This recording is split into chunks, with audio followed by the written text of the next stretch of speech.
Pastor Haroon ਜੀ ਤੁਹਾਨੂੰ ਵੀ ਬਹੁਤ-ਬਹੁਤ ਜੈ ਮਸੀਹ ਦੀ। ਜਦੋਂ ਤੁਸੀਂ ਸਾਰੇ ਵਰਸ਼ਿਪ ਕਰਦੇ ਆ ਤਾਂ ਪਰਮੇਸ਼ਰ ਦਾ ਬਹੁਤ ਮਸਾ ਸਾਡੇ ਜੀਵਨਾਂ 'ਚ ਉਤਰਦਾ ਆ। ਪਰਮੇਸ਼ਰ ਦਾ ਧੰਨਵਾਦ ਕਰਦੇ ਤੁਹਾਡੇ ਸਾਰਿਆਂ ਦੀਆਂ ਜ਼ਿੰਦਗੀਆਂ ਲਈ। ਅੱਜ ਮੈਂ ਜਦੋਂ ਕਲਾਮ ਸ਼ੁਰੂ ਕਰਨ ਜਾ ਰਹੀ ਹਾਂ ਤਾਂ ਮੈਂ ਪਹਿਲਾਂ ਆਪਣੀ ਛੋਟੀ ਜਿਹੀ ਟੈਸਟਮਨੀ ਦਵਾਂਗੀ ਕਿ ਸਿਸਟਰ ਜੀ ਨੇ ਮੈਨੂੰ ਫੋਨ ਕੀਤਾ ਕਿ ਕਿਆ ਤੁਸੀਂ ਕਲਾਮ ਸ਼ੇਅਰ ਕਰੋਗੇ, ਪਰਮੇਸ਼ਰ ਨੇ ਮੈਨੂੰ ਤੁਹਾਡੇ ਬਾਰੇ ਬੋਲਿਆ ਆ। ਜਦੋਂ ਇਹਨਾਂ ਨੇ ਬੋਲਿਆ ਤਾਂ ਮੈਂ ਸਿਸਟਰ ਜੀ ਨੂੰ ਕਿਹਾ ਮੈਂ ਪਹਿਲਾਂ ਕਦੇ ਪ੍ਰੀਚ ਨਹੀਂ ਕੀਤਾ ਔਰ ਮੈਂ ਇਹਨਾਂ ਨੂੰ ਕਿਹਾ ਮੈਂ ਕਰਾਂਗੀ ਸ਼ੇਅਰ, ਹਨਾ। ਔਰ ਰਾਤ ਨੂੰ ਸਾਡੀ ਗੱਲ ਹੋਈ ਤਾਂ ਸਵੇਰ ਨੂੰ ਮੈਂ ਜਦੋਂ ਉੱਠੀ ਆ ਤਾਂ ਮੈਂ ਪਰਮੇਸ਼ਰ ਉੱਠੀ ਤਾਂ ਮੈਂ ਉੱਠਦੇ ਸਾਰੀ ਕਿਹਾ ਕਿ ਪਰਮੇਸ਼ਰ ਮੈਂ ਅੱਜ ਤੱਕ ਪ੍ਰੀਚ ਨਹੀਂ ਕੀਤਾ, ਮੈਂ ਬੋਲਿਆ ਨਹੀਂ ਕਦੀ ਕਿਸੇ ਦੇ ਸਾਹਮਣੇ, ਮੈਂ ਕਿੱਦਾਂ ਕਲਾਮ ਨੂੰ ਸ਼ੇਅਰ ਕਰਾਂਗੀ। ਤਾਂ ਪਰਮੇਸ਼ਰ ਦੇ ਆਤਮਾ ਨੇ ਮੇਰੇ ਅੰਦਰ ਵਚਨ ਪਾਇਆ ਕਿ ਉਹਦੇ ਵਿੱਚ ਜੋ ਤੈਨੂੰ ਬਲ ਦਿੰਦਾ ਤੂੰ ਸਭ ਕੁਝ ਕਰ ਸਕਦੀ ਆ। ਮੈਂ ਉਹ ਵਚਨ ਜਿਹੜਾ 2 ਦਿਨ ਆਪਣੇ ਉੱਤੇ ਬੋਲਦੀ ਰਹੀ ਤੇ ਫਿਰ ਮੈਂ ਆਪਣਾ ਕਲਾਮ ਲਿਖਣਾ ਸ਼ੁਰੂ ਕੀਤਾ। ਤਾਂ ਮੈਂ ਪਰਮੇਸ਼ਰ ਦਾ ਧੰਨਵਾਦ ਕਰਦੀ। ਸੱਚਮੁੱਚ ਅਸੀਂ ਭਜਨ ਵੀ ਗਾਇਆ ਕਿ ਨਾਸਰੀ ਤੋਂ ਬਿਨਾਂ ਅਸੀਂ ਕੁਛ ਨਹੀਂ, ਸੱਚਮੁੱਚ ਪਰਮੇਸ਼ਰ ਦੇ ਆਤਮਾ ਤੋਂ ਬਿਨਾਂ ਅਸੀਂ ਕੁਛ ਵੀ ਨਹੀਂ ਕਰ ਸਕਦੇ। ਉਹਦਾ ਆਤਮਾ ਸਾਨੂੰ ਸਿਖਾਉਂਦਾ ਆ, ਸਮਝਾਉਂਦਾ ਆ, ਤਾਂ ਫੇਰ ਹੀ ਅਸੀਂ ਅੱਗੇ ਚੱਲ ਸਕਦੇ ਆ। ਇਸ ਕਰਕੇ ਧੰਨਵਾਦ ਕਰਦੀ, ਸ਼ੁਕਰ ਕਰਦੀ ਸਾਰੇ ਭੈਣ ਭਰਾਵਾਂ ਦਾ। ਅੱਜ ਮੈਂ ਪਵਿੱਤਰ ਵਚਨ ਚੋਂ ਕਲਾਮ ਸ਼ੇਅਰ ਕਰਨ ਜਾ ਰਹੀ ਹਾਂ ਜਿਸ ਦਾ ਟੌਪਿਕ ਹੈ ਕਿ ਕਿਉਂ ਸਾਨੂੰ ਦੂਜਿਆਂ ਲਈ ਪ੍ਰਾਰਥਨਾ ਕਰਨੀ ਚਾਹੀਦੀ ਆ। ਮੈਂ ਦੱਸਾਂਗੀ ਕਿ ਅਸੀਂ ਸਾਰੇ ਜਿਹੜੇ ਆਪਣੇ ਲਈ ਬਹੁਤ ਪ੍ਰਾਰਥਨਾ ਕਰਦੇ ਹਾਂ, ਆਪਣੇ ਬੱਚਿਆਂ ਲਈ, ਆਪਣੇ ਪਰਿਵਾਰ ਲਈ, ਆਪਣੇ ਮਾਂ-ਬਾਪ ਲਈ, ਆਪਣੀ ਸਿਹਤ ਲਈ, ਆਪਣੀ ਕਮਾਈ ਲਈ ਅਸੀਂ ਹਰ ਰੋਜ਼ ਦੁਆ ਕਰਦੇ ਹਾਂ। ਪਰ ਅੱਜ ਮੈਂ 4 ਪੁਆਇੰਟ ਤੇ ਤੁਹਾਨੂੰ ਦੱਸਾਂਗੀ ਪਵਿੱਤਰ ਬਾਈਬਲ ਵਿੱਚੋਂ। ਸਭ ਤੋਂ ਪਹਿਲਾ ਜਿਹੜਾ ਪੁਆਇੰਟ ਆ ਕਿ ਕਿਉਂ ਸਾਨੂੰ ਦੂਜਿਆਂ ਲਈ ਦੁਆ ਕਰਨੀ ਚਾਹੀਦੀ ਆ। ਔਰ ਸੈਕਿੰਡ ਪੁਆਇੰਟ ਆ ਕਿ ਜਦੋਂ ਅਸੀਂ ਪ੍ਰਾਰਥਨਾ ਕਰਦੇ ਹਾਂ ਤਾਂ ਸਾਡੇ ਆਪਣੇ ਜੀਵਨ ਦੇ ਵਿੱਚ ਉਸ ਦਾ ਕੀ ਮਹੱਤਵ ਆ, ਕੀ ਮਾਇਨੇ ਰੱਖਦੀ ਸਾਡੀ ਦੁਆ ਜਦੋਂ ਅਸੀਂ ਦੂਸਰਿਆਂ ਲਈ ਪ੍ਰਾਰਥਨਾ ਕਰਦੇ ਹਾਂ। ਔਰ ਮੇਰਾ ਥਰਡ ਪੁਆਇੰਟ ਆ ਕਿ ਜਦੋਂ ਅਸੀਂ ਪ੍ਰਾਰਥਨਾ ਕਰਦੇ ਹਾਂ ਤਾਂ ਸਾਡੇ ਆਪਣੇ ਜੀਵਨ ਦੇ ਵਿੱਚ ਉਸ ਦਾ ਕੀ ਫਰਕ ਆਉਂਦਾ ਸਾਡੇ ਜੀਵਨ ਦੇ ਵਿੱਚ ਜਦੋਂ ਅਸੀਂ ਦੁਆ ਕਰਦੇ ਹਾਂ। ਔਰ ਚੌਥਾ ਪੁਆਇੰਟ ਆ ਕਿ ਜਦੋਂ ਅਸੀਂ ਪ੍ਰਾਰਥਨਾ ਕਰਦੇ ਹਾਂ ਤਾਂ ਸਾਡਾ ਸਵਰਗੀ ਬਾਪ ਸਾਨੂੰ ਸਵਰਗ ਵਿੱਚੋਂ ਕੀ ਫਲ ਦਿੰਦੇ ਨੇ, ਕੀ ਸਾਡੇ ਲਈ ਇਨਾਮ ਖੁਦਾ ਨੇ ਰੱਖਿਆ ਆ।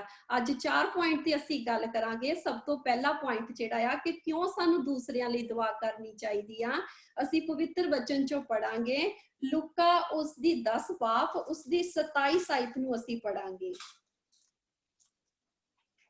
ਲੂਕਾ ਉਸ ਦੀ 10 ਬਾਬ ਉਸ ਦੀ 27 ਆਇਤ ਕਿ ਤੂੰ ਪ੍ਰਭੂ ਆਪਣੇ ਪਰਮੇਸ਼ਰ ਨੂੰ ਆਪਣੇ ਸਾਰੇ ਦਿਲ ਨਾਲ ਅਤੇ ਆਪਣੀ ਸਾਰੀ ਜਾਨ ਨਾਲ ਅਤੇ ਆਪਣੀ ਸਾਰੀ ਸ਼ਕਤੀ ਦੇ ਨਾਲ, ਆਪਣੀ ਸਾਰੀ ਬੁੱਧ ਨਾਲ ਪਿਆਰ ਕਰ ਔਰ ਆਪਣੇ ਗਵਾਂਢੀ ਨੂੰ ਆਪਣੇ ਜਿਹਾ।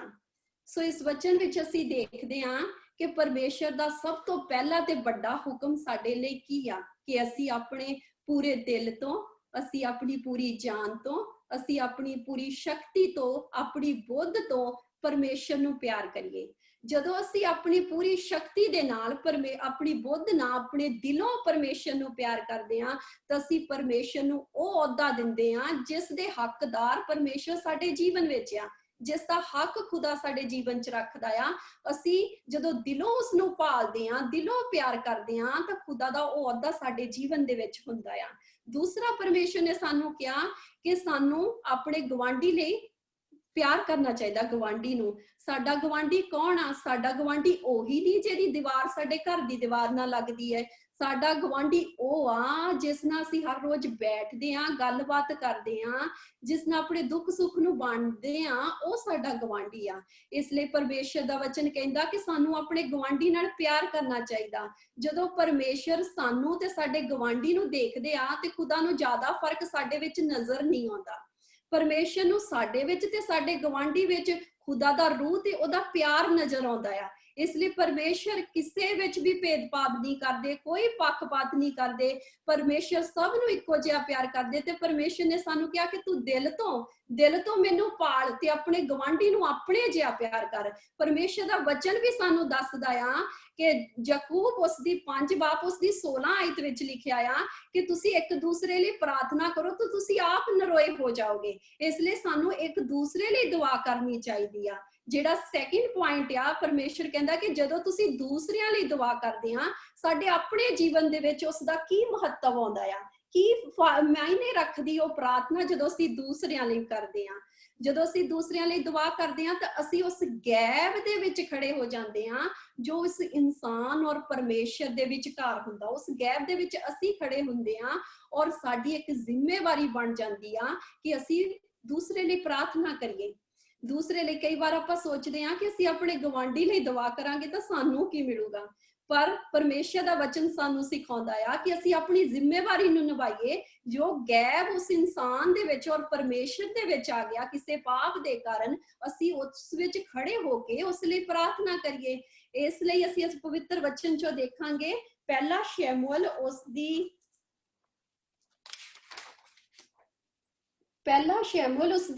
12 ਬਾਪ ਉਸਦੀ 23 ਆਇਤ ਵਿੱਚ ਅਸੀਂ ਪੜਾਂਗੇ। ਇੱਥੇ ਸਾਨੂੰ ਵਚਨ ਦੱਸਦਾ ਹੈ, ਮੇਥੋਂ ਅਜਿਹਾ ਨਾ ਹੋਵੇ ਜੋ ਮੈਂ ਤੁਹਾਡੇ ਲਈ ਬੇਨਤੀ ਕਰਨੀ ਛੱਡ ਕੇ ਯਹੋਵਾ ਦਾ ਪਾਪੀ ਬਣਾ, ਸਗੋਂ ਮੈਂ ਤੁਹਾਨੂੰ ਉਹ ਰਾਹ ਦੱਸਾਂਗਾ ਜੋ ਚੰਗਾ ਤੇ ਸਿੱਧਾ ਹੈ। ਇਸ ਵਚਨ ਵਿੱਚ ਅਸੀਂ ਦੇਖਦੇ ਹਾਂ ਕਿ ਜਦੋਂ ਸ਼ੈਮੂਅਲ ਦੇ ਕੋਲ ਇਜ਼ਰਾਈਲ ਦੇ ਲੋਕ ਆਉਂਦੇ ਆ ਅਤੇ ਸ਼ੈਮੂਅਲ ਨੂੰ ਕਹਿੰਦੇ ਆ ਕਿ ਤੂੰ ਸਾਡੇ ਲਈ ਦੁਆ ਕਰ, ਕਿਉਂਕਿ ਉਹਨਾਂ ਨੇ ਆਪਣੇ ਲਈ ਇੱਕ ਰਾਜਾ ਮੰਗਿਆ, ਉਹਨਾਂ ਨੇ ਪਾਪ ਕੀਤਾ ਪਰਮੇਸ਼ਰ ਦੇ ਵਿਰੁੱਧ, ਔਰ ਉਹਨਾਂ ਨੇ ਸਾਨੂੰ ਕਿਹਾ, ਉਸਨੇ ਸ਼ੈਮੂਅਲ ਨੂੰ ਕਿਹਾ ਕਿ ਤੂੰ ਸਾਡੇ ਲਈ ਦੁਆ ਕਰ, ਸਾਡੇ ਲਈ ਉਸ ਗੈਪ ਦੇ ਵਿੱਚ ਖੜਾ ਹੋ ਜਾ ਜੋ ਪਰਮੇਸ਼ਰ ਔਰ ਸਾਡੇ ਵਿਚਕਾਰ ਆ ਗਿਆ। ਤੇ ਇਸ ਲਈ ਸਾਡੀ ਜ਼ਿੰਮੇਵਾਰੀ ਆ ਕਿ ਅਸੀਂ ਉਸ ਗੈਪ ਵਿੱਚ ਖੜੇ ਹੋ ਕੇ ਦੁਆ ਕਰੀਏ। ਅਸੀਂ ਵਚਨ ਵਿੱਚ ਦੇਖਦੇ ਹਾਂ ਕਿ ਸ਼ੈਮੂਅਲ ਉੱਥੇ ਕੀ ਕਹਿੰਦਾ। ਸ਼ੈਮੂਅਲ ਕਹਿੰਦਾ ਆ ਕਿ ਜੇ ਮੈਂ ਤੁਹਾਡੇ ਲਈ ਪ੍ਰਾਰਥਨਾ ਨਾ ਕਰਾਂ, ਮੈਂ ਉਸ ਗੈਪ ਦੇ ਵਿੱਚ ਖੜਾ ਨਾ ਹੋਵਾਂ, ਤਾਂ ਮੈਂ ਖੁਦਾ ਦੇ ਅੱਗੇ ਦੋਸ਼ੀ ਠਹਿਰਾਂਗਾ। ਇਸ ਵਚਨ ਤੋਂ ਸਾਨੂੰ ਪਤਾ ਲੱਗਦਾ ਕਿ ਜਦੋਂ ਅਸੀਂ ਦੁਆ ਕਿਸੇ ਲਈ ਨਹੀਂ ਕਰਦੇ ਤਾਂ ਅਸੀਂ ਖੁਦ ਹੀ ਦੋਸ਼ੀ ਬਣਦੇ ਹਾਂ। ਅਸੀਂ ਪਰਮੇਸ਼ਰ ਦੇ ਅੱਗੇ ਦੋਸ਼ੀ ਬਣਦੇ। ਅਸੀਂ ਉਸ ਇਨਸਾਨ ਦੇ ਵਿਰੁੱਧ ਪਾਪ ਨਹੀਂ ਕਰਦੇ, ਅਸੀਂ ਪਰਮੇਸ਼ਰ ਦੇ ਵਿਰੁੱਧ ਪਾਪ ਕਰਦੇ ਹਾਂ। ਅਸੀਂ ਜਦੋਂ ਜ਼ਿੰਮੇਵਾਰੀ ਆਪਣੀ ਨਹੀਂ ਨਿਭਾਉਂਦੇ ਤਾਂ ਅਸੀਂ ਖੁਦਾ ਦੇ ਅੱਗੇ ਪਾਪੀ ਠਹਿਰਦੇ। ਅਸੀਂ ਘਰ ਵਿੱਚ ਵੀ ਦੇਖਦੇ ਹਾਂ ਕਿ ਜਦੋਂ ਅਸੀਂ ਕੋਈ ਖਾਸ ਕੰਮ ਕਰਨਾ ਹੁੰਦਾ ਆ ਤੇ ਅਸੀਂ ਫਿਰ ਕਹਿੰਦੇ ਹਾਂ, ਆਪਣੇ ਖਾਸ ਘਰ ਦੇ ਮੈਂਬਰ ਨੂੰ ਕਹਿੰਦੇ ਕਿ ਤੂੰ ਇਸ ਜ਼ਿੰਮੇਵਾਰੀ ਨੂੰ ਨਿਭਾ। ਅਸੀਂ ਕਿਸੇ ਖਾਸ ਮੈਂਬਰ ਨੂੰ ਕਹਿੰਦੇ ਹਾਂ, ਇਸ ਲਈ ਉਹ ਮੈਂਬਰ ਤੇ ਸਾਨੂੰ ਯਕੀਨ ਹੁੰਦਾ ਕਿ ਇਹ ਕੰਮ ਕਰ ਸਕਦਾ ਹੈ। ਇਸੇ ਤਰ੍ਹਾਂ ਸਾਡਾ ਪਰਮੇਸ਼ਰ ਆ, ਜਦੋਂ ਅਸੀਂ ਪ੍ਰਾਰਥਨਾ ਕਰਦੇ ਹਾਂ ਤਾਂ ਸਾਨੂੰ ਇੱਕ ਜ਼ਿੰਮੇਵਾਰੀ ਦਿੰਦਾ ਆ, ਸਾਨੂੰ ਉਸ ਜ਼ਿੰਮੇਵਾਰੀ ਨੂੰ ਨਿਭਾਉਣਾ ਚਾਹੀਦਾ ਆ। ਸਾਨੂੰ ਸਾਰਿਆਂ ਨੂੰ ਨਹੀਂ ਕਹਿਣਾ ਚਾਹੀਦਾ ਮੈਂ ਤੇਰੇ ਲਈ ਦੁਆ ਕਰੂੰਗਾ। ਕਈ ਵਾਰ ਆਪਾਂ ਐਸੇ ਹੀ ਕਹਿ ਦਿੰਦੇ ਆ ਮੈਂ ਤੇਰੇ ਲਈ ਪ੍ਰਾਰਥਨਾ ਕਰੂੰਗਾ, ਪਰ ਅਸੀਂ ਦੁਆ ਕਰਦੇ ਨਹੀਂ। ਇਹ ਅਸੀਂ ਰੋਂਗ ਕਰਦੇ ਆ, ਅਸੀਂ ਪਾਪੀ ਬਣਦੇ ਆ ਆਪਣੇ ਖੁਦਾ ਦੇ ਅੱਗੇ। ਇਸ ਕਰਕੇ ਸਾਨੂੰ ਜਿਹੜਾ ਆ ਉਹ ਦੂਸਰਿਆਂ ਲਈ ਜਿਹੜਾ ਪ੍ਰਾਰਥਨਾ ਕਰਨੀ ਚਾਹੀਦੀ, ਉਸ ਜ਼ਿੰਮੇਵਾਰੀ ਨੂੰ ਸਾਨੂੰ ਨਿਭਾਉਣਾ ਚਾਹੀਦਾ ਆ। ਥਰਡ ਪੁਆਇੰਟ ਜਿਹੜਾ ਮੇਰਾ ਹੈ ਕਿ ਜਦੋਂ ਅਸੀਂ ਦੂਸਰਿਆਂ ਲਈ ਪ੍ਰਾਰਥਨਾ ਕਰਦੇ ਹਾਂ, ਸਾਡੇ ਆਪਣੇ ਜੀਵਨ ਦੇ ਵਿੱਚ ਕੀ ਫਰਕ ਆਉਂਦਾ ਆ। ਜਦੋਂ ਅਸੀਂ ਦੂਸਰਿਆਂ ਲਈ ਪ੍ਰਾਰਥਨਾ ਕਰਦੇ, ਸਾਡੇ ਆਪਣੇ ਮਨ ਦੇ ਜਿਹੜੇ ਵਿਚਾਰ ਹੁੰਦੇ ਉਹੀ ਬਾਹਰ ਆਉਂਦੇ ਆ। ਸਾਡੇ ਅੰਦਰ ਜੋ ਖੁਦਾ ਨਾਲ ਰਿਸ਼ਤਾ ਹੁੰਦਾ ਉਹੀ ਸਾਡਾ ਬਾਹਰ ਆਉਂਦਾ ਆ। ਸਾਨੂੰ ਪਤਾ ਚੱਲਦਾ ਕਿ ਸਾਡਾ ਖੁਦਾ ਨਾਲ ਕੀ ਸੰਬੰਧ ਆ। ਜੇਕਰ ਸਾਡੀ ਪ੍ਰਾਰਥਨਾ ਵਿੱਚ ਮੈਂ ਪਰਮੇਸ਼ਰ ਮੈਂ ਚਾਹੁੰਦੀ ਆ, ਮੈਂ ਕਰਦੀ ਆ, ਤਾਂ ਫਿਰ ਸਾਡੇ ਮਨ ਦੀ ਜਿਹੜੀ ਮਨਸਾ ਸਹੀ ਨਹੀਂ, ਸਾਡੀ ਪ੍ਰਾਰਥਨਾ ਜਿਹੜੀ ਸਹੀ ਨਹੀਂ ਹੈਗੀ। ਇੱਥੇ ਅਸੀਂ ਪਵਿੱਤਰ ਵਚਨ ਵਿੱਚੋਂ ਪੜਾਂਗੇ ਲੂਕਾ ਉਸਦੀ 18 ਬਾਪ ਉਸਦੀ 10 ਤੋਂ 14 ਆਇਤ ਤੱਕ ਪੜਾਂਗੇ।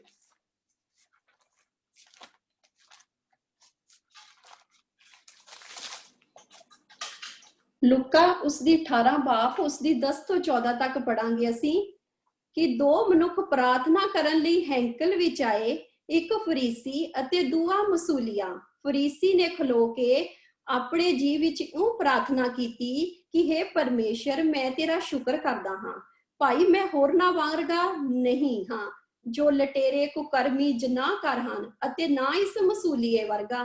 ਮੈਂ ਸਾਤੇ ਵਿੱਚ 2 ਵਾਰ ਵਰਤ ਰੱਖਦਾ ਹਾਂ, ਆਪਣੀ ਸਾਰੀ ਕਮਾਈ ਵਿੱਚੋਂ ਦਸਾਉਂਦਾ ਦਿੰਦਾ ਹਾਂ।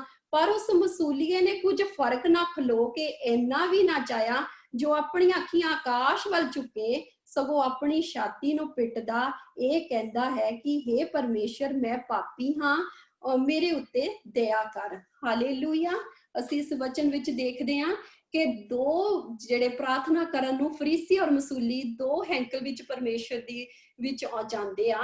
ਤੇ ਜਿਹੜੀ ਫਰੀਸੀ ਦੀ ਪ੍ਰਾਰਥਨਾ ਹੁੰਦੀ ਆ ਉਹ ਕਹਿੰਦਾ ਕਿ ਪਰਮੇਸ਼ਰ, ਮੈਂ ਦੂਸਰਿਆਂ ਵਰਗਾ ਨਹੀਂ, ਮੈਂ ਕੁਕਰਮੀ, ਮੈਂ ਧੋਖੇਬਾਜ਼ ਨਹੀਂ ਹਾਂ, ਮੈਂ ਲੁਟੇਰਾ ਨਹੀਂ ਹਾਂ, ਮੈਂ 2 ਵਾਰ ਫਾਸਟਿੰਗ ਰੱਖਦਾ ਆ, ਮੈਂ ਦਸਾਉਂਦਾ ਵੀ, ਆਪਣਾ ਦਸਵੰਧ ਵੀ ਦਿੰਦਾ ਹਾਂ। ਉਹਦੀ ਸਾਰੀ ਪ੍ਰਾਰਥਨਾ ਵਿੱਚ ਮੈਂ ਇਸ ਕਰਕੇ ਉਹਦੀ ਪ੍ਰਾਰਥਨਾ ਜਿਹੜੀ ਉਹ ਕਬੂਲ नहीं की जाती। पर एक फरीसी जदों, एक मसूलिया जदों प्रार्थना करदा आ तो परमेश्वर उहदी प्रार्थना नूं कबूल करदा, क्योंकि वह मन तो हलीम होके झुक के परमेश्वर अगे कहंदा कि मैं पापी हाँ, मैं गुनहगार हाँ, परमेश्वर तू मेरे ते दया कर। इस तरह सानू जिहड़ा जदों असीं दुआ करदे साडे अपने मन दे लैवल अपना पता लगदा असीं किस लैवल दे विच हो के दुआ करदे आ। साडे अपने मन दे विचार जिहड़े ओ बाहर आउंदे आ। इसलिए सानू हलीम होके प्रार्थना अपने आप नूं खाली करके परमेश्वर दे अगे दूसरियां लई दुआ करनी चाहिदी आ। फोर्थ पॉइंट जिहड़ा मेरा है कि जदों असीं दूसरियां लई प्रार्थना करदे आ तो सानू परमेश्वर ओहदा की फल दिंदे हन, खुदा ने साडे लई की इनाम रखे आ। परमेश्वर ने सानू पवित्र बाइबल दे विचों अलग अलग लोकां दे लई प्रार्थना करन नूं किहा। परमेश्वर ने सब तो पहला सानू कहा कि तू अपने दुश्मनां लई प्रार्थना कर, अपने सताउण वाले अपने वैरियां लई दुआ कर। असीं कई बार हसदे कहंदे आ कि परमेश्वर वाह, एक साडे दुश्मन, एक असीं उहनां लई प्रार्थना करिए। पर परमेश्वर दा वचन सानू यही दसदा कि अपने सताउण वालियां लई दुआ करो। जदों असीं जदों दुश्मनां लई प्रार्थना करदे आ तां उस दुश्मन दे मन विच जो नफरत हुंदा, जो कड़त्तण हुंदा आ, परमेश्वर ओहदे विच अपना फजल भर दिंदे आ, अनुग्रह कर दिंदे आ, ते जो भी कुड़त्तन ओहदे मन दे विच हुंदी आ ਉਹ ਜਿਹੜੀ ਪਿਆਰ ਵਿੱਚ ਬਦਲ ਜਾਂਦੀ ਆ। ਹਾਲੇਲੂਇਆ। ਉਹ ਸਾਰੀ ਨਫ਼ਰਤ, ਉਹ ਸਾਰਾ ਰਿਸ਼ਤਾ ਜਿਹੜਾ ਕੁੜੱਤਣ ਨਾਲ ਭਰਿਆ, ਪਰਮੇਸ਼ਰ ਉਹ ਪਿਆਰ ਦੇ ਵਿੱਚ ਬਦਲ ਦਿੰਦਾ ਆ। ਇਸ ਕਰਕੇ ਸਾਨੂੰ ਆਪਣੇ ਵੈਰੀਆਂ ਲਈ, ਸਤਾਉਣ ਵਾਲਿਆਂ ਲਈ ਪ੍ਰਾਰਥਨਾ ਕਰਨੀ ਚਾਹੀਦੀ ਆ। ਇਸ ਵਿੱਚ ਸਾਡੀ ਆਪਣੀ ਡਿਲੀਵਰੈਂਸ ਆ, ਸਾਡਾ ਆਪਣਾ ਹੀ ਮਨ ਦਾ ਬੋਝ, ਸਾਡਾ ਆਪਣਾ ਹੀ ਮਨ ਸਾਫ਼ ਹੁੰਦਾ ਜਦੋਂ ਅਸੀਂ ਦੂਸਰਿਆਂ ਲਈ ਦੁਆ ਕਰਦੇ ਆ, ਦੁਸ਼ਮਣਾਂ ਲਈ ਪ੍ਰਾਰਥਨਾ ਕਰਦੇ ਆ। ਇਸ ਕਰਕੇ ਪਰਮੇਸ਼ਰ ਦਾ ਵਚਨ ਸਾਨੂੰ ਸਾਫ਼ ਦੱਸਦਾ ਕਿ ਆਪਣੇ ਵੈਰੀਆਂ ਨੂੰ ਮਾਫ ਕਰੋ, ਆਪਣੇ ਦੁਸ਼ਮਣਾਂ ਦੇ ਲਈ दुआ करो। हालेलुया। और परमेश्वर ने अगे सानू दसिया कि तू अपने परमेश्वर दे जेड़े दास दासियां उन्हां लई प्रार्थना कर। हालेलुया। परमेश्वर दा वचन सिखाउंदा आ कि अपने दासां लई दुआ करो, अपने पास्टरां लई दुआ करो जेड़े दिन रात खुदा दे राज नू वधाउण विच लगे होए आ, दिन रात मेहनत करदे आ, खुदा दी महिमा करदे आ। सानू उन्हां लई प्रार्थना करनी चाहीदी आ, अपने दासां लई दुआ करनी चाहिदी आ। परमेश्वर दा वचन इत्थे सानू दसदा आ कि अगर तू मेरे नाम दे विच एक कटोरा ठंडा पानी भी मेरे दास नू पिलावेगा तो तू अपना फल कदे नहीं गवावेगा। परमेश्वर दा वचन सानू यही दसदा कि अपने दासां लई प्रार्थना करो। हालेलुया। असीं जदों अपने दासां लई, अपने अपने पास्टरां लई प्रार्थना करदे आ तो उन्हां दे जो उपर मसा हुंदा परमेश्वर दा, ਉਹ ਸਾਡੇ ਆਪਣੇ ਜੀਵਨ ਵਿੱਚ ਰਿਲੀਜ਼ ਹੁੰਦਾ ਆ। ਸਾਡੇ ਆਪਣੇ ਜੀਵਨ ਦੇ ਵਿੱਚ ਬਰਕਤਾਂ ਆਉਂਦੀਆਂ ਜੋ ਸਾਡੇ ਪਾਸਟਰਾਂ ਦੇ ਜੀਵਨਾਂ ਚ ਹੁੰਦੀਆਂ। ਪਰਮੇਸ਼ਰ ਸਾਨੂੰ ਵੀ ਉਹੀ ਸੇਮ ਬਰਕਤਾਂ ਦੇਣੀਆਂ ਸ਼ੁਰੂ ਕਰ ਦਿੰਦੇ ਆ। ਇਸ ਕਰਕੇ ਸਾਨੂੰ ਆਪਣੇ ਪਾਸਟਰਾਂ ਲਈ ਵੀ ਪ੍ਰਾਰਥਨਾ ਕਰਨੀ ਚਾਹੀਦੀ ਆ। ਦੂਸਰਾ ਪਰਮੇਸ਼ਰ ਦਾ ਵਚਨ ਸਾਨੂੰ ਦੱਸਦਾ ਅੱਗੇ ਜਾ ਕੇ ਕਿ ਸਾਨੂੰ ਆਪਣੇ ਪੋਲੀਟੀਕਲ ਲੀਡਰ ਜਿਹੜੇ ਆ, ਜਿਹੜੇ ਪ੍ਰਸ਼ਾਸਨ ਨੂੰ ਚਲਾਉਂਦੇ ਆ, ਜਿਹੜੇ MP MLA ਪ੍ਰਾਈਮ ਮਿਨਿਸਟਰ ਆ, ਸਾਨੂੰ ਉਹਨਾਂ ਲਈ ਦੁਆ ਕਰਨੀ ਚਾਹੀਦੀ ਆ। ਕਿਉਂਕਿ ਜੋ ਵੀ ਉਹ ਫੈਸਲੇ ਲੈਂਦੇ ਆ, ਜੋ ਵੀ ਉਹ ਕਾਨੂੰਨ ਬਣਾਉਂਦੇ ਆ, ਸਾਡੇ ਆਮ ਜਨਤਾ ਦੇ ਉੱਤੇ ਉਹ ਲਾਗੂ ਹੁੰਦੇ ਆ। ਇਸ ਕਰਕੇ ਸਾਨੂੰ ਉਹਨਾਂ ਲਈ ਪ੍ਰਾਰਥਨਾ ਕਰਨੀ ਚਾਹੀਦੀ ਕਿ ਪਰਮੇਸ਼ਰ ਦਾ ਜਿਹੜਾ ਬੁੱਧ ਆ, ਪਰਮੇਸ਼ਰ ਦੀ ਜਿਹੜੀ ਅਕਲ ਆ, ਉਹਨਾਂ ਦੀਆਂ ਜ਼ਿੰਦਗੀਆਂ ਦੇ ਵਿੱਚ ਕੰਮ ਕਰੇ ਤਾਂ ਜੋ ਉਹ ਸਹੀ ਫੈਸਲੇ ਸਾਡੇ ਲਈ ਲੈ ਸਕਣ। ਇਸ ਕਰਕੇ ਸਾਨੂੰ ਆਪਣੇ ਪ੍ਰਸ਼ਾਸਨ ਲਈ, ਆਪਣੀਆਂ ਕੰਟਰੀਜ਼ ਲਈ ਪ੍ਰਾਰਥਨਾ ਕਰਨੀ ਚਾਹੀਦੀ ਆ। ਅੱਗੇ ਪਰਮੇਸ਼ਰ ਦਾ ਵਚਨ ਕਹਿੰਦਾ ਕਿ ਜੋ ਬਿਮਾਰ ਨੇ, ਜੋ ਕਲੀਸਿਆ ਦੇ ਵਿੱਚ ਬਿਮਾਰ ਆ, ਪਰੇਸ਼ਾਨ ਨੇ, ਦੁਖੀ ਨੇ, ਸਾਨੂੰ ਬਦਰੂਹਾਂ ਨਾਲ ਜਕੜੇ ਨੇ, ਸਾਨੂੰ ਉਹਨਾਂ ਲਈ ਦੁਆ ਕਰਨੀ ਚਾਹੀਦੀ ਆ। परमेश्वर दा वचन सानू दसदा कि अगर तुहाडे चों कोई बीमार है तो उस लई दुआ कर, अपने कलीसिया दे बजुर्ग नू सद, ते मसा होया ऑयल लगावे, वो दुआ करे ते ओ जिहड़ा इंसान दुखी परेशान आ वो छुटकारा पा जाऊगा। इस करके सानू दुखियां बीमारां लई प्रार्थना करनी चाहिदी है तां जो परमेश्वर दा आत्मा, परमेश्वर दी सामर्थ उन्हां दीयां जिंदगियां च काम करे, शैतान दे सारे जो प्लान योजनावां ओ नाश होण।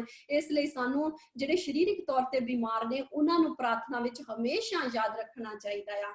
अगे जाके परमेश्वर दा वचन कहंदा कि जदों असीं दुआ करदे हां तां अचानक ही साडे अगे किसी दा चेहरा आ जांदा, किसी दा बोझ परमेश्वर साडे मन दे अंदर पा दिंदा आ। प्रार्थना करन नू जदों असीं दुआ विच बैठदे हां तां सानू उन्हां लोकां लई भी प्रार्थना करनी चाहीदी आ।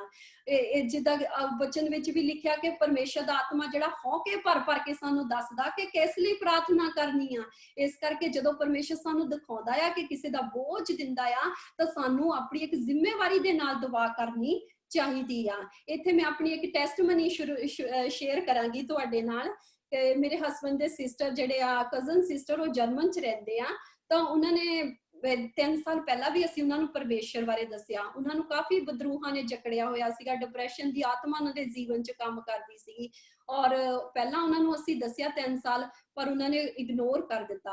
ਉਸ ਤੋਂ ਬਾਅਦ 5-6 ਮਹੀਨੇ ਹੋਇਆ, ਫਿਰ ਉਹਨਾਂ ਨੇ ਸਾਨੂੰ ਫੋਨ ਕੀਤਾ ਔਰ ਮੇਰੇ ਹਸਬੈਂਡ ਨੂੰ ਦੱਸਿਆ ਕਿ ਭਾਜੀ ਮੈਂ ਬਹੁਤ ਪਰੇਸ਼ਾਨ ਆ, ਮੈਨੂੰ ਬਦਰੂਹਾਂ ਬਹੁਤ ਤੰਗ ਕਰਦੀਆਂ ਆ, ਬੱਚੇ ਵੀ ਪਰੇਸ਼ਾਨ, ਮੇਰੇ ਹਸਬੈਂਡ ਵੀ ਪਰੇਸ਼ਾਨ ਆ। ਤੇ ਮੇਰੇ ਹਸਬੈਂਡ ਨੇ ਜਦੋਂ ਉਹਦੀ ਗੱਲ ਸੁਣੀ ਤੇ ਇਹੀ ਕਿਹਾ ਕਿ ਦੇਖ ਨੀਲਮ, ਪਰਮੇਸ਼ਵਰ ਨੇ ਸਾਡੇ ਲਈ ਨਹੀਂ ਕਰੂਸ ਤੇ ਜਾਨ ਦਿੱਤੀ, ਪਰਮੇਸ਼ਵਰ ਨੇ ਤੇਰੇ ਲਈ ਵੀ ਕਰੂਸ ਤੇ ਜਾਨ ਦਿੱਤੀ ਆ। ਇਹ ਸਾਰੇ ਜਗਤ ਲਈ ਪਰਮੇਸ਼ਵਰ ਨੇ ਕਰੂਸ ਤੇ ਜਾਨ ਦਿੱਤੀ ਆ, ਆਪਣਾ ਖੂਨ ਕੀਮਤੀ ਸਾਡੇ ਲਈ ਬਹਾਇਆ ਆ। ਅਗਰ ਤੂੰ ਉਸ ਪਰਮੇਸ਼ਵਰ ਤੇ ਵਿਸ਼ਵਾਸ ਕਰੇਗੀ ਤਾਂ ਉਹ ਤੈਨੂੰ ਬਦਰੂਹਾਂ ਤੋਂ ਆਜ਼ਾਦ ਕਰੇਗਾ। ਜਦੋਂ ਉਹਨਾਂ ਨੇ ਪਰਮੇਸ਼ਵਰ ਬਾਰੇ ਦੱਸਿਆ ਤਾਂ ਉਹਨਾਂ ਨੇ ਮੈਨੂੰ ਕਿਹਾ ਕਿ ਤੂੰ ਇਹਦੇ ਲਈ ਪ੍ਰਾਰਥਨਾ ਕਰ। ਜਦੋਂ ਮੈਂ ਪ੍ਰਾਰਥਨਾ ਕੀਤੀ, ਬਦਰੂਹਾਂ ਨੂੰ ਪਰਮੇਸ਼ਵਰ ਦੇ ਨਾਂ ਦੇ ਵਿੱਚ ਚੜ ਗਿਆ ਔਰ ਮੈਂ ਸਿਸਟਰ ਨੂੰ ਕਿਹਾ ਕਿ ਸਿਸਟਰ ਜੀ ਤੁਸੀਂ ਪਰਮੇਸ਼ਵਰ ਦਾ ਲਹੂ ਜਿਹੜਾ ਆ ਆਪਣੇ ਪਰਿਵਾਰ ਤੇ, ਆਪਣੇ ਬਦਨ ਤੇ, ਰੂਹ ਜਾਨ ਬਦਨ ਤੇ ਪੂਰੀ ਤਰ੍ਹਾਂ ਲਗਾਉਣਾ ਔਰ ਕਲੇਮ ਕਰਨਾ, ਇਹਨਾਂ ਨੂੰ ਬਦਰੂਹਾਂ ਨੂੰ ਯਸੂ ਦੇ ਨਾਂ ਦੇ ਵਿੱਚ ਝਿੜਕਣਾ ਆ। 10-15 ਦਿਨ ਸਿਸਟਰ ਦਾ ਕੋਈ ਫੋਨ ਨਹੀਂ ਆਇਆ ਔਰ ਜਦੋਂ ਮੈਂ ਆਤਮਾ ਦੇ ਵਿੱਚ ਪ੍ਰਾਰਥਨਾ ਕਰਦੀ ਹੁੰਦੀ ਸੀ ਤਾਂ ਪਰਮੇਸ਼ਵਰ ਦਾ ਜਿਹੜਾ ਆਤਮਾ ਆ ਉਹ ਮੈਨੂੰ ਉਹਦਾ ਪੂਰਾ ਰੋਣ ਵਾਲਾ ਚਿਹਰਾ ਮੇਰੇ ਸਾਹਮਣੇ ਕਰ ਦਿੰਦਾ ਸੀਗਾ। ਮੈਂ ਆਤਮਾ ਦੇ ਵਿੱਚ ਉਹਨਾਂ ਬਦਰੂਹਾਂ ਨੂੰ ਝਿੜਕਦੀ ਸੀ, ਮੈਨੂੰ ਬਹੁਤ ਬੋਝ ਪਰਮੇਸ਼ਵਰ ਉਸ ਦਾ ਦੇ ਰਿਹਾ ਸੀਗਾ। 10-15 ਦਿਨਾਂ ਦੇ ਬਾਅਦ ਫੋਨ ਆਇਆ ਕਿ ਭਾਜੀ ਭਾਬੀ ਥੈਂਕ ਯੂ ਤੁਹਾਡਾ, ਥੈਂਕ ਯੂ, ਤੁਸੀਂ ਮੇਰੇ ਜੀਵਨ 'ਚ ਬਦਰੂਹਾਂ ਨੂੰ ਕੱਢਿਆ ਸੀ ਕਿ ਅਸੀਂ ਨਹੀਂ ਕੱਢਿਆ, ਪ੍ਰਭੂ ਯਸੂ ਨੇ ਕੱਢਿਆ। ਅਗਰ ਤੂੰ ਪਰਮੇਸ਼ਰ ਦਾ ਥੋੜਾ ਜਿਹਾ ਵੀ ਵਚਨ ਆਪਣੇ ਅੰਦਰ ਲੈ ਲਿਆ ਤਾਂ ਪਰਮੇਸ਼ਰ ਨੇ ਦੇਖ ਤੇਰੇ ਲਈ ਕਿੱਡਾ ਵੱਡਾ ਕੰਮ ਕੀਤਾ, ਕਿਉਂਕਿ ਉਹ ਸਾਮਰਥੀ ਪਰਮੇਸ਼ਰ ਆ। ਆਪਾਂ ਦੁਆ ਕਰ ਸਕਦੇ ਪਰ ਪਰਮੇਸ਼ਰ ਦੀ ਜਿਹੜੀ ਸਾਮਰਥ ਆ ਉਹੀ ਚੰਗਾ ਕਰਦੀ ਆ। ਖੁਦਾ ਹੀ ਹੈ ਜਿਹੜਾ ਕੰਮ ਕਰਦਾ ਆ, ਪਰਮੇਸ਼ਰ ਦੀ ਸਾਮਰਥੀ ਹੈ ਜੋ ਸਾਨੂੰ ਬਚਾਉਂਦੀ ਆ। ਪਰਮੇਸ਼ਰ ਵੱਡੇ ਵੱਡੇ ਕੰਮ ਕਰਦਾ। ਆਪਾਂ ਬਾਈਬਲ ਦੇ ਵਿੱਚ ਵੀ ਦੇਖਿਆ, ਜਿਨ੍ਹਾਂ ਨੇ ਪਰਮੇਸ਼ਰ ਉੱਤੇ ਨੇਚਾ ਕੀਤੀ ਖੁਦਾ ਨੇ ਉਹਨਾਂ ਨੂੰ ਮੈਰੀਕਲ ਦਿੱਤਾ, ਉਹਨਾਂ ਦੀਆਂ ਜ਼ਿੰਦਗੀਆਂ 'ਚ ਉਸੇ ਵਕਤ ਕੰਮ ਹੋਇਆ। ਪਰਮੇਸ਼ਰ ਦੀ ਸਾਮਰਥ ਨੇ ਕੰਮ ਕੀਤਾ ਆ। ਇਸ ਕਰਕੇ ਜਦੋਂ ਅਸੀਂ ਦੂਸਰਿਆਂ ਲਈ ਪ੍ਰਾਰਥਨਾ ਕਰਦੇ ਹਾਂ, ਅਸੀਂ ਤਾਂ ਉਸ ਪ੍ਰਾਰਥਨਾ ਦੇ ਵਿੱਚ ਐਫਰਟ ਇੱਕ ਡਾਲ ਦਿੰਦੇ ਹਾਂ ਤੇ ਪਰਮੇਸ਼ਰ ਦਾ ਰੂਹ ਜਿਹੜਾ ਆਤਮਾ ਉਹੀ ਕੰਮ ਕਰਦਾ ਤੇ ਲਾਭ ਜਿਹੜਾ ਦੂਸਰੇ ਇਨਸਾਨ ਨੂੰ ਹੁੰਦਾ। ਇਸ ਕਰਕੇ ਸਾਨੂੰ ਦੂਸਰਿਆਂ ਲਈ ਦੁਆ ਕਰਦੇ ਰਹਿਣਾ ਚਾਹੀਦਾ। ਪਰਮੇਸ਼ਰ ਦਾ ਵਚਨ ਸਾਨੂੰ ਇਹੀ ਸਿਖਾਉਂਦਾ, ਨਿਤ ਪ੍ਰਾਰਥਨਾ ਵਿੱਚ ਲੱਗੇ ਰਹੋ, ਆਤਮਾ ਵਿੱਚ ਪ੍ਰਾਰਥਨਾ ਕਰੋ, ਵਚਨਾਂ 'ਚ ਪ੍ਰਾਰਥਨਾ ਕਰੋ, ਲਗਾਤਾਰ ਪ੍ਰਾਰਥਨਾ ਦੇ ਵਿੱਚ ਲੱਗੇ ਰਹੋ। ਪਰਮੇਸ਼ਰ ਦਾ ਵਚਨ ਸਾਨੂੰ ਇਹੀ ਦੱਸਦਾ। ਪਰਮੇਸ਼ਰ ਦਾ ਵਚਨ ਕਹਿੰਦਾ ਪੂਰੇ ਸ਼ਸਤਰ ਵਸਤਰ ਧਾਰ ਲਓ ਤਾਂ ਜੋ ਤੁਸੀਂ ਬੁਰੇ ਦਿਨਾਂ ਦਾ ਸਾਹਮਣਾ ਕਰੋ, ਆਤਮਾ ਵਿੱਚ ਪ੍ਰਾਰਥਨਾ ਕਰੋ। ਸੋ ਸਾਨੂੰ ਹਰ ਟਾਈਮ ਜਿਹੜਾ ਪਰਮੇਸ਼ਰ ਦੇ ਵਚਨਾਂ ਦੇ ਵਿੱਚ ਹੋ ਕੇ ਦੁਆ ਵਿੱਚ ਲੱਗੇ ਰਹਿਣਾ ਚਾਹੀਦਾ। ਪਰਮੇਸ਼ਰ ਦਾ ਵਚਨ ਇਹ ਕਹਿੰਦਾ ਇੱਕ ਦੂਸਰੇ ਲਈ ਦੁਆ ਕਰੋ, ਤੁਸੀਂ ਆਪ ਨਰੋਏ ਹੋ ਜਾਓਗੇ। ਆਪਾਂ ਦੇਖਦੇ ਬਾਈਬਲ ਦੇ ਵਿੱਚੋਂ ਏਲੀਆ ਸਾਡੇ ਵਾਂਗੂ ਦੁੱਖ ਸੁੱਖ ਭੋਗਣ ਵਾਲਾ ਇਨਸਾਨ ਸੀਗਾ। ਉਹਨੇ ਤਨੋ ਮਨੋ ਪ੍ਰਾਰਥਨਾ ਕੀਤੀ ਕਿ ਪਰਮੇਸ਼ਰ ਸਾਡੇ 3 ਵਰੀ ਧਰਤੀ ਤੇ ਵਰਖਾ ਨਾ ਹੋਵੇ, ਤਾਂ ਵਰਖਾ ਨਹੀਂ ਹੋਈ। ਪਰ ਜਦੋਂ ਉਸਨੇ ਫੇਰ ਦੁਆ ਕੀਤੀ ਆਪਣੇ ਤਨੋ ਮਨੋ ਕਿ ਪਰਮੇਸ਼ਰ ਇਹ ਧਰਤੀ ਜਿਹੜੀ ਵਰਖਾ ਦੇਵੇ ਤੇ ਇਸ ਧਰਤੀ ਤੇ ਵਰਖਾ ਹੋਵੇ, ਤਾਂ ਪਰਮੇਸ਼ਰ ਨੇ ਵਰਖਾ ਦਿੱਤੀ ਤੇ ਧਰਤੀ ਨੇ ਆਪਣਾ ਫਲ ਦਿੱਤਾ।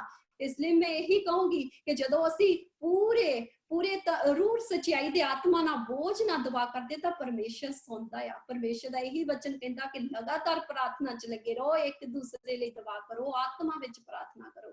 ਸੋ ਮੈਂ ਇੱਥੇ ਆਪਣੇ ਵਚਨ ਨੂੰ ਬੰਦ ਕਰਾਂਗੀ। ਪਰਮੇਸ਼ਰ ਦਾ ਮੈਂ ਧੰਨਵਾਦ ਕਰਦੀ ਹਾਂ, ਥੈਂਕ ਯੂ ਕਰਦੀ ਹਾਂ ਸਾਰੇ ਭੈਣ ਭਰਾਵਾਂ ਦਾ। ਔਰ ਮੈਂ ਇਹੀ ਦੁਆ ਕਰਦੀ ਹਾਂ ਕਿ ਪਰਮੇਸ਼ਰ ਆਪਣੇ ਚਿਹਰੇ ਦਾ ਪ੍ਰਕਾਸ਼ ਹਰ ਇੱਕ ਦੇ ਚਿਹਰੇ ਤੇ ਪਾਵੇ, ਹਰ ਇੱਕ ਨੂੰ ਵਚਨ ਦੀ ਰੌਸ਼ਨੀ ਵਿੱਚ ਚਲਾਵੇ, ਹਰ ਇੱਕ ਨੂੰ ਆਪਣੀ ਆਤਮਾ ਵਿੱਚ ਭਰਪੂਰ ਕਰਕੇ ਆਪਣੇ ਵਿੱਚ ਬਣਾਉਂਦਾ ਜਾਵੇ। ਸਭ ਨੂੰ ਜੈ ਮਸੀਹ ਦੀ। ਪਰਮੇਸ਼ਰ ਸਭ ਨੂੰ ਬਹੁਤ ਸਾਰੀ ਆਸ਼ੀਸ਼ ਔਰ ਬਰਕਤ ਦੇਵੇ। ਜੈ ਮਸੀਹ ਦੀ। ਆਮੇਨ।